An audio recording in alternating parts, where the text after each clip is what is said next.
नमस्कार, आप सभी का स्वागत है। आज मैं आपको आरोह भाग 2 से आत्मपरिचय एक गीत नामक कविता लेकर आई हूँ, जिसके कवि हरिवंश राय बच्चन जी हैं। इससे पहले मैंने आपको इससे आगे का वीडियो भेजा था, शायद आपने सुना होगा। आज मैं आपको दिन जल्दी जल्दी ढलता का वीडियो भेज रही हूँ। आप इसको ध्यान से सुनेंगे। दिन जल्दी जल्दी ढलता है, हरिवंश राय बच्चन द्वारा रचित है। कवि कहते हैं कि सांझ घिरते ही पथिक लक्ष्य की ओर अपने कदमों को बढ़ाता है। उसके मन में ये भय होता है, हो न जाए कहीं मेरे रास्ते में रात न हो जाए। इसलिए उसके पथ निरंतर अपने लक्ष्य की ओर गतिमान रहते हैं। और जब उसके पदों में गतिशीलता होती है, अंदर से उत्सुकता होती है, वह अवश्य अपने लक्ष्य तक पहुंचता है। इसी कविता के माध्यम से मैं आपको यह समझाना चाहती हूँ। इसमें कवि ने पक्षी का उदाहरण दिया है कि जैसे पक्षी अपने घोंसले पर वापस जब घर लौटता है तो उसे सबसे पहले अपने बच्चों की याद आती है कि मेरे बच्चे घोंसले से मुझे देख रहे होंगे। तो पक्षी के जो पंख हैं वो उनमें आतुरता आ जाती है, तीव्रता आ जाती है, क्योंकि उसके बच्चे आशा में हैं कि हमारे लिए हमारी माँ भोजन लेके आएगी, और वो नीड़ों से झांक रहे हैं। ऐसे व्यक्ति के जीवन में आशा है, उसे अपनी मंजिल को प्राप्त करने की आशा है। उस आशा से उसके कदमों में तीव्रता होती है। मंजिल तक प्राप्त करने की, मंजिल को प्राप्त करने की जो तीव्रता है, उसे अवश्य उसकी मंजिल तक ले जाती है। अगर व्यक्ति के जीवन में शिथिलता आ गई तो व्यक्ति का जीवन नीरस हो जाता है। हमें इस कविता से यह सीखना है, हमारे अंदर का उत्साह अगर अस्त है तो जीवन समाप्त है। इस प्रकार से हमारे मन में आशा का संचार होना चाहिए। दिन जल्दी जल्दी ढलता है, हो जाए न पथिक रात कहीं। कवि हरिवंश राय बच्चन जी कहते हैं कि दिन जल्दी जल्दी ढलता है। कवि कहते हैं कि समय बहुत जल्दी निकलता है, जल्दी निकलता है, ढलता प्रतीत होता है। रास्ते में कहीं पथिक को रात न हो जाए और पथिक की यात्रा समाप्त न हो जाए। हो न जाए पथ में रात कहीं, पथिक की यात्रा कहीं समाप्त न हो जाए, रात न हो जाए। दिन जल्दी जल्दी ढलता है, समय बहुत जल्दी निकलता है। यह सोच थका पंथी, ये जो लक्ष्य को प्राप्त करने वाला पंथी होता, पथिक होता है, उसके मन में यह बात रहती है कि कहीं मेरे लक्ष्य पहुँचते पहुँचते दिन ढल न जाए, समय निकल न जाए, यात्रा के बीच में समय न निकल जाए।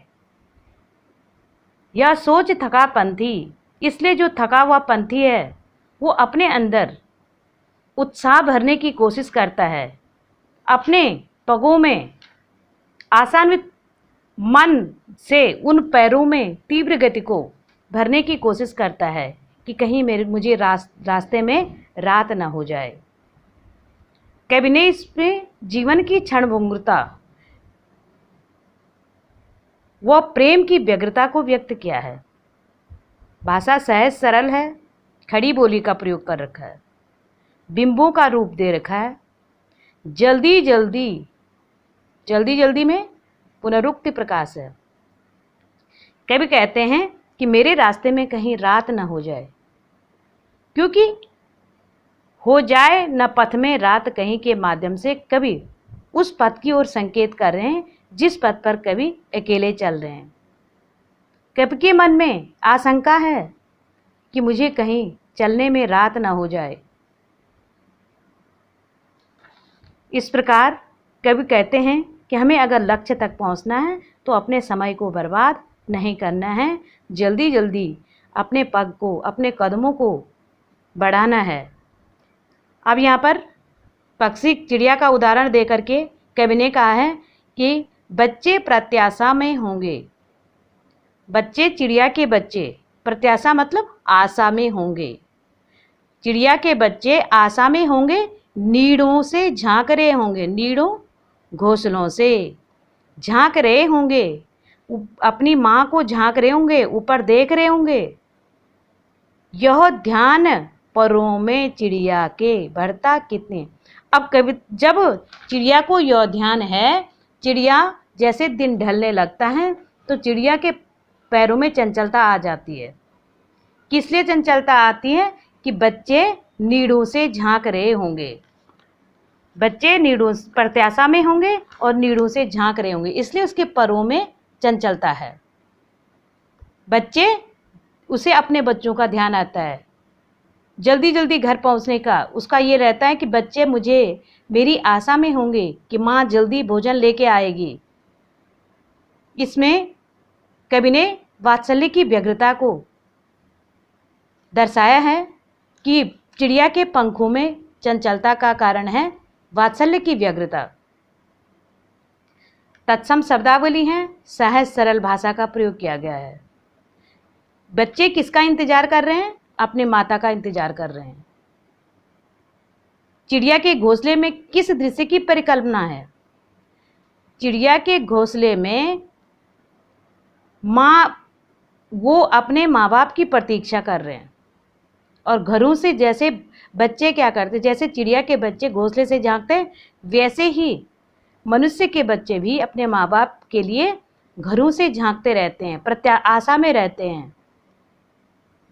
चिड़िया के परों में चंचलता का कारण क्या है? चिड़िया के जो पंख हैं उनमें चंचलता क्यों आ रही है? क्योंकि बच्चों के प्रति जो स्नेह है और बच्चों की सुरक्षा के लिए चिड़िया के पंखों में चंचलता है। इस अंश के किस मानव सत्य को दर्शाया गया? इस अंश में किस मानव सत्य को दर्शाया गया है? इसमें वात्सल्य प्रेम के कारण मातृ मन में जो आशंका होती है कि बच्चे कैसे होंगे, क्या होंगे, उनने भोजन नहीं किया है, मातृ मन की आशंका को दर्शाया गया है। कवि ने बहुत अच्छे ढंग से इसका वर्णन किया है, मातृ मन का वर्णन किया है। मुझसे मिलने को कौन विकल। अब यहाँ पर कवि हरिवंश राय बच्चन कहते हैं कि मैं संसार में अकेला हूँ, मुझसे मिलने को कौन विकल। मुझसे मिलने के लिए कोई व्याकुल नहीं है। कवि अकेले हैं। मैं हूँ किसके लिए चंचल? मेरे पैरों में किसके लिए चंचलता आएगी? क्योंकि मेरी प्रतीक्षा में कोई नहीं है। कवि के मन में प्रेम है, लेकिन कवि के पास एकाकीपन है। कवि का मन परेशान हो रहा है कि मेरे लिए मेरा इंतजार करने वाला कोई नहीं है, इसलिए मेरे पैरों में क्या नहीं है? चंचलता नहीं है, मेरे पैरों में शिथिलता है। यह प्रश्न शिथिल करता पद को मेरे पैरों में, जब मैं सोचता हूँ कि मेरा इंतजार करने वाला कोई नहीं है, तो मेरे पैरों, यह प्रश्न शिथिल करता है पद, मैं जल्दी जल्दी न जाने के बजाय मेरे पैरों में शिथिलता आ जाती है। शिथिल मतलब ढीलापन। और भरता उर में विह्वलता, भरता उर में, और मेरे मन में व्याकुलता। विह्वलता का मतलब विह्वलता, व्याकुलता आ जाती है। दिन जल्दी जल्दी ढलता है। जैसे ही दिन ढलता है तो वैसे कभी कहते हैं कि मेरे लिए कोई आशा में नहीं है, क्योंकि मैं एकाकी हूँ, मैं अकेला हूँ। मैं अकेले होने के कारण मेरे पैरों में भी चंचलता नहीं है, मेरे इंतजार में कोई नहीं है, इसलिए कभी कहते हैं कि मेरे पैरों में कोई विह्वलता नहीं है, बेचैनी नहीं है, आगे बढ़ने की बेचैनी नहीं है। इसमें कवि ने क्या किया है? एकाकी जीवन के बारे में वास्तविक चित्रण किया है। सरल भाषा, सहज भाषा का प्रयोग किया है। मुझसे मिलने में अनुप्रास अलंकार है। मैं होऊं किसके लिए चंचल, मैं होऊं किसके किसके, प्रश्नालंकार है। किसके में प्रश्नालंकार है। कवि के मन में कौन से प्रश्न उठते हैं? कवि के मन में मेरी प्रतीक्षा में कोई नहीं है, इसलिए मेरे कदमों में चंचलता नहीं है। कवि के कदम शिथिल क्यों हो रहे हैं? इसलिए कि कवि का इंतजार करने वाला कोई नहीं है। कवि के अंदर का एकाकीपन से उत्साह खत्म हो चुका है। मैं हूँ किसके लिए चंचल? कवि कहते हैं मैं हूँ किसके लिए चंचल। कवि अपने एकाकीपन के कारण कह रहे हैं कि मेरी प्रतीक्षा में कोई नहीं है, इसलिए मेरे अंदर बेचैनी है लेकिन चंचलता नहीं है। इस प्रकार से इस कविता के माध्यम से कवि यह समझाना चाहते हैं, यदि हमें अपने पथ पर निरंतर आगे बढ़ना है तो हमें मंजिल तक पहुंचने के लिए अंदर उदासीनता नहीं होनी चाहिए, निराशा नहीं होनी चाहिए, घबराना नहीं चाहिए। हमारे पग में हमेशा चंचलता होनी चाहिए, आगे बढ़ने की तीव्रता होनी चाहिए। यदि हमारे अंदर तीव्रता है तो हम अवश्य ही अपनी मंजिल तक पहुंचेंगे।